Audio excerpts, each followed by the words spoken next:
മൂന്നാറിൽ ബസ് മറിഞ്ഞു.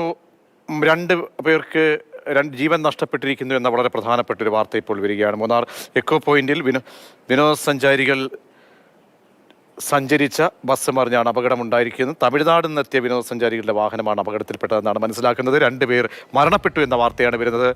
ജെയിൻ ചേരുന്നുണ്ട്. ജെയിൻ, എത്ര പേർ വാഹനത്തിലുണ്ടായിരുന്നു? 2 മരണം റിപ്പോർട്ട് ചെയ്യപ്പെട്ടു. എത്ര പേർക്ക് ഗുരുതര പരിക്കുണ്ട്? വളരെ പ്രാഥമികമായിട്ടുള്ള വിവരങ്ങൾ മാത്രമാണ് ലഭിച്ചിരിക്കുന്നത്.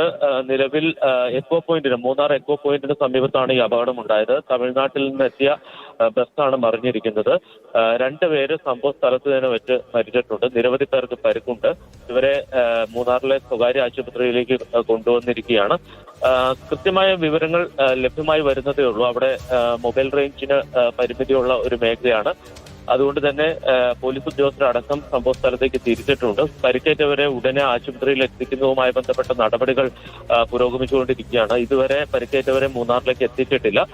വളരെ പെട്ടെന്ന് എത്തിക്കും എന്നാണ് അറിയുന്നത്. എന്തായാലും 2 പേരുടെ മരണം സ്ഥിരീകരിച്ചിട്ടുണ്ട്. സംഭവ സ്ഥലത്ത് വെച്ച് തന്നെയാണ് ഇവർ മരിച്ചിരിക്കുന്നത്. 2 സ്ത്രീകളാണെന്നാണ് കരുതുന്നത്. എന്തായാലും പ്രാഥമിക വിവരങ്ങൾ മാത്രമാണ് ലഭിച്ചിരിക്കുന്നത്. മൂന്നാർ എക്കോ പോയിന്റിന് സമീപത്താണ് ഈ അപകടമുണ്ടായത്. അതായത് മറ്റ് കണക്ടിവിറ്റി ഒന്നും പെട്ടെന്ന് ലഭ്യമാകാൻ കഴിയാത്തൊരു സ്ഥലത്തായതുകൊണ്ട് അവരെയൊക്കെ ആശുപത്രിയിലേക്ക് എത്തിക്കുക എന്നുള്ളതൊക്കെ ദുഷ്കരമായിരുന്നു. അപ്പോൾ വലിയൊരു അപകടം തന്നെയാണ് എന്നല്ലേ നമ്മൾ മനസ്സിലാക്കേണ്ടത്?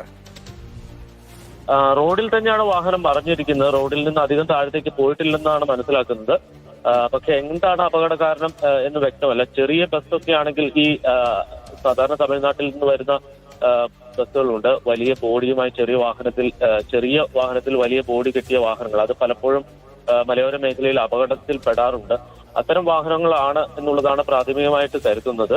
വാഹനം തലകീഴായി മറിഞ്ഞിട്ടുണ്ട്. ആ വാഹനത്തിന്റെ അടിയിൽ പെട്ടവരുടെ മരണമാണ് സംഭവിച്ചിരിക്കുന്നത്. വാഹനത്തിൽ എത്ര പേരുണ്ടായിരുന്നു, എത്ര പേർക്ക് പരിക്കേറ്റിട്ടുണ്ട് എന്നതടക്കമുള്ള കാര്യങ്ങൾ ലഭ്യമായി വരുന്നതേ ഉള്ളൂ.